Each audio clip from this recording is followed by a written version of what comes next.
Flávio Bolsonaro quer chegar à presidência, mas um novo documentário do ICL abre o armário do Filho 01. Rachadinhas, funcionários ligados a personagens da milícia, milhões para o filme de Jair Bolsonaro e a relação com Daniel Vorcaro. Afinal, quem é o verdadeiro Flávio Bolsonaro? Veja. O Flávio inteiro é o calcanhar de Aquiles. O Flávio tem muitos esqueletos no armário.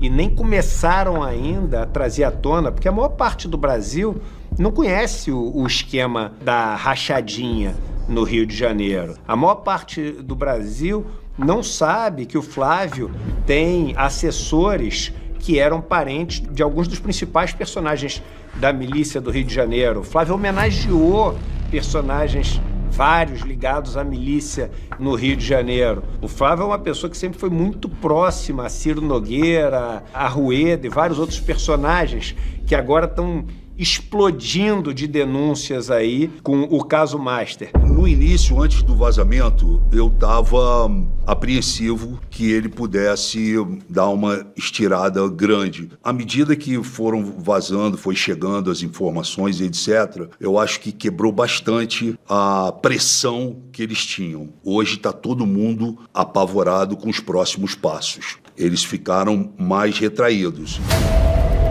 Eu acho que o maior potencial de destruir o Bolsonaro, o Flávio Bolsonaro, nessa campanha é o caso do Master. É a relação dele com o Vorcaro. Porém, não desconto que uma investigação bem feita no Rio de Janeiro sobre a ligação do Cláudio Castro com o crime organizado ajude ainda mais, porque o Flávio Bolsonaro é o cara que colocou o Cláudio Castro na política, que colocou o Cláudio Castro como vice do Witzel, e deu no que deu.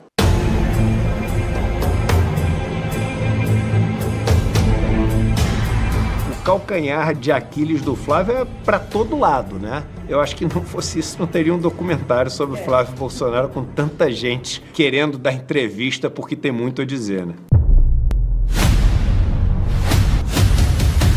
Eu sou um direitista conservador arrependido. Eu não sou um bolsonarista arrependido. Porque antes de existir o fenômeno bolsonarismo, eu já era de direita e já era conservador. E já era um cristão. Até que em 2018 surgiu esse fenômeno chamado bolsonarismo, que cooptou todos nós. Pela memória do coronel Carlos Alberto Brilhante Ustra, o pavor de Dilma Rousseff. Ou eu dormia no meu travesseiro em paz, ou eu rompia de vez com a base bolsonarista, que já não atendia às minhas demandas enquanto crença, enquanto valores. Quando eu me vi, logo após todos esses acontecimentos, eu vi um vídeo meu, esse vídeo foi muito emblemático. O Lula havia pedido à classe sindical que pressionasse os deputados, seus filhos, família, fosse na escola, encontrasse a mulher dele no shopping. Se a gente pegasse, mapeasse o endereço de cada deputado e fosse 50 pessoas na casa do deputado, não é para xingar não, é para conversar com ele. Não venha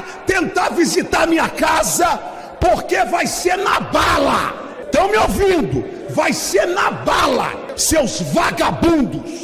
Eu nunca tive arma, eu nunca tive revólver na minha vida, nunca dei um tiro. E eu sou pastor há 30 anos pelas Assembleias de Deus. Quando eu me vi naquele vídeo, eu senti vergonha de mim mesmo. E vi que eu estava cooptado por uma cegueira ao ponto de eu não me reconhecer como cristão, como pastor. E aí eu vi que eu estava mais parecido com Bolsonaro do que com Jesus. Jair ele era uma personalidade fragmentada. Ao mesmo tempo ele era agradável, às vezes ele era alguém cruel, mas muito cruel. Quem primeiro caiu na real, não é que ele caiu na real, ele recebeu informação, foi o Gustavo Bebiano. Ele conheceu um cara que foi braço direito de Collor, assim como eu e Bebiano foi de Jair. E esse cara chegou para Bebiano, conheceu e disse: Bebiano, deixa eu te falar uma coisa. Eu já vivi isso que tu viveu. Quando a coisa for afunilando, você e esse cara aí vão se jogar para fora. Aí Bebiano abriu o jogo. Capitão, que ele chamou ele de capitão, eu não estou preparado para ser deixado para trás, não faça isso comigo. Já ia olhando assim, vocês dois estão na minha mão e eu estou na mão de vocês dois. Vamos subir a rampa junto? Porra, daquele jeito dele. Aí Bebiano ficou tranquilo, né? Bebiano disse, puxa, ufa. Aí, cara, eu já disse, eu não senti a verdade, não. Depois dessa conversa com o Bebiano, eu fui pro apartamento de Jair. Ele abriu a geladeira, calado, pegou uma garrafa com 2 copos de vinho, eu acho que ele tirou coragem pra dizer isso. Tornou, aí disse, tu confia em mim? Claro que eu confio, né? Aí ele olhou pra mim e fez, não confio não. Só confio no seu pai, viu? Eu não falei pra Beliane, mas eu vi que o negócio estava errado. Houve, assim, um enlouquecimento de uma parte dessa direita que virou uma direita louca. Virou o eleitor cínico. É um cinismo tremendo você não enxergar o que é o Bolsonaro. Você pode até ter gostado dele, você pode até, né, ter sido enganado, como eu, por um curto período de tempo, fui. Aquele afã de tem que tirar o PT do poder, tem que tirar o PT do poder, e aí quem pode tirar? Eu via os candidatos, o Alckmin era muito melhor, mas ele não tinha o punch que precisava no momento. Então, o único que tinha era a sensação que eu também tinha, e por isso entrei nesse barco, era o Bolsonaro. Eu tive uma reunião com o Flávio Bolsonaro e o Jair Bolsonaro na casa do Flávio Bolsonaro, no apartamento dele, e acabou. Por quê? Porque quando eu cheguei na casa do Flávio, eu vi que ele era ladrão na hora. Porque era absolutamente incompatível o lugar que ele morava, as obras de arte que ele tinha em casa, os móveis, o lavabo da casa dele. Eu falei, nossa, esse cara é milionário. Aí eu desmontei por dentro, assim. Desmontei por dentro. E o Bolsonaro começou a me pressionar para que eu desse uma declaração para o Jornal Nacional em defesa do Flávio Bolsonaro, na questão das rachadinhas. E eu falei, não vou fazer. E ele começou a me pressionar, você vai fazer e eu não vou fazer. Um dia ele me chamou no palácio. Eu cheguei lá, ele bateu na mesa, sim, e falou, você vai fazer. E eu bati na mesa e falei, eu não vou fazer, porque eu não defendo vagabundo. Eu desci e ali eu falei, acabou, não tem como ficar. O Paulo Pimenta, ele sobe lá no lado da esquerda e começa a falar, e aí o caso do Queiroz estava explodindo, estava no ápice. Não era só o Fabrício Queiroz nomeado no gabinete do Flávio Bolsonaro. Era ele, a esposa e as duas filhas. A polícia não foi na casa, não levou para depor.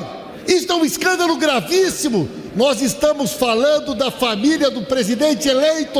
E aí eu falei, presidente, eu quero subir aqui. Sórdidos sobem aqui para falar do Queiroz. Eu também quero o Queiroz preso. E aí? Aí na hora que eu falei isso, meu telefone tocou. Eu encerrei, peguei o telefone, era o Bolsonaro. E aí o Bolsonaro ligou e falou, tá maluco, caralho? Tá pensando o quê? Vai se fuder, frota? Porra, cala essa matraca. Porra, tu quer fuder meu filho, caralho? E desligou o telefone. Passou assim uns 15 minutos, o Flávio foi lá na câmara e subiu aonde eu tava, chegou pra mim e fez assim, ó, Frota, papai tá puto contigo, papai tá puto contigo. Aí chegou no meu ouvido e falou, porra, tu quer me fuder, cara? Como é que tu pede a prisão do Queiroz? Eu falei, Flávio, a gente fez a campanha juntos, tu nunca me falou de Queiroz, você nunca falou pra mim que essa bomba pudesse estourar. Aí ele ficou olhando pra mim e falou, ó, papai tá puto contigo, não quer falar contigo mais. O bolsonarismo virou um grande negócio para a família. Para eles sempre foi um jeito de arrumar uma mamata. Nunca foi sobre servir ao Estado, construir um país melhor. A franquia Bolsonaro tem uma divisão de tarefas. O Carlos Bolsonaro ficou responsável pelas redes sociais, o Eduardo Bolsonaro por relações internacionais e o Flávio Bolsonaro é o PC Farias da franquia. Ele é o homem do dinheiro. O Flávio gosta de dinheiro, amigo. O negócio do Flávio é grande, é dinheiro. Entendeu? Flávio faz qualquer negócio por dinheiro. E vocês vão ver aí. Família Bolsonaro, na época, antes da presidência. Eles estavam todos aqui no Rio, então era tudo Bolsonaro. Não tinha o mandato do Flávio, o mandato do Carlos e o mandato do Jair. Todos eles eram uma coisa só. E tinha uma divisão de tarefas. E dentro dessa divisão de tarefas, uma das tarefas que ficava com o Flávio era a relação com as polícias. Mas não era qualquer relação com as polícias. Era, sobretudo, a relação com a banda podre da polícia do Rio de Janeiro. Olha, minha gente, o documentário Flávio Bolsonaro, a verdadeira história sobre o filho 01, faz uma coisa que incomoda profundamente o bolsonarismo. Tira Flávio da sombra do pai e coloca uma lupa sobre a trajetória dele. Durante muito tempo, Flávio foi vendido como o Bolsonaro mais equilibrado, mais educado e mais preparado politicamente. Seria uma espécie de versão moderada do pai. Só que, conforme o filme avança, essa imagem começa a desmoronar, porque o documentário não mostra apenas o filho obediente, escolhido para manter viva a chamada franquia bolsonarista. Mostra um político cercado por controvérsias que o acompanham desde os tempos da Assembleia Legislativa do Rio de Janeiro. E aí aparece o caso das rachadinhas, envolvendo Fabrício Queiroz e antigos funcionários do gabinete. É importante explicar corretamente. Flávio Bolsonaro não foi condenado nesse processo. Parte das provas foi anulada porque o STF considerou irregular a forma como relatórios financeiros foram obtidos. Depois disso, o caso acabou arquivado. Portanto, não houve uma condenação. mas também não existiu um julgamento final que esclarecesse todas as acusações apresentadas pelo Ministério Público. O documentário também recupera um capítulo bastante incômodo, a relação do gabinete de Flávio com familiares de Adriano da Nóbrega. A mãe e a ex-mulher do ex-policial trabalharam para o então deputado, que também concedeu homenagens a Adriano na Alerj. Flávio sempre negou ligação com milícias e afirmou que, quando fez as homenagens, desconhecia as acusações que surgiriam posteriormente. Mas o ponto mais explosivo e atual é o financiamento de Dark Horse, o filme sobre Jair Bolsonaro. Áudios divulgados pela imprensa mostraram Flávio cobrando Daniel Vorcaro por parcelas relacionadas ao projeto. As tratativas mencionavam um financiamento de até 24 milhões de dólares, aproximadamente 134 milhões de reais. Primeiro, Flávio chamou a informação de mentira. Depois, reconheceu que buscou o investimento, alegando que se tratava de dinheiro privado para uma produção privada e que não ofereceu qualquer benefício em troca.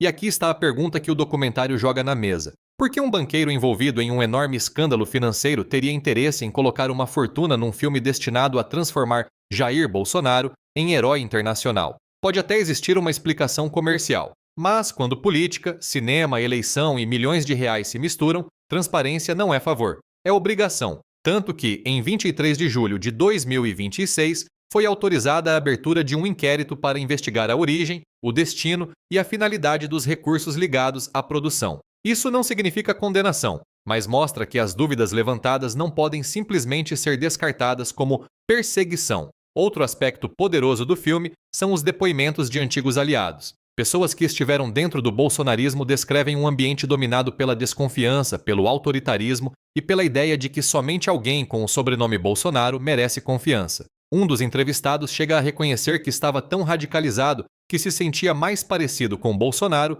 do que com Jesus. E talvez essa seja a grande mensagem do documentário. Flávio não aparece apenas como candidato, ele aparece como o herdeiro de um projeto familiar de poder. Um projeto em que a candidatura também serviria para proteger Jair Bolsonaro, preservar o patrimônio político da família e manter o bolsonarismo funcionando, mesmo numa eventual derrota eleitoral. O próprio material reproduz a declaração de Flávio de que derrotar Lula também seria uma maneira de salvar o pai da prisão. No fim das contas, o filme não exige que ninguém acredite cegamente em seus entrevistados. Ele exige algo mais simples, que o público pare de fechar os olhos. Porque quem se apresenta como defensor da moralidade precisa aceitar investigação, prestar esclarecimentos e responder às contradições. Não basta gritar perseguição toda vez que aparece um áudio, um depósito, uma relação inconveniente ou uma pergunta difícil. O Brasil já viu muito político pedir voto em nome da família, da pátria e de Deus. O que o eleitor precisa perguntar agora é, por trás desse discurso, quem financiou o projeto, quem se beneficiou dele e qual conta poderá sobrar para o povo brasileiro.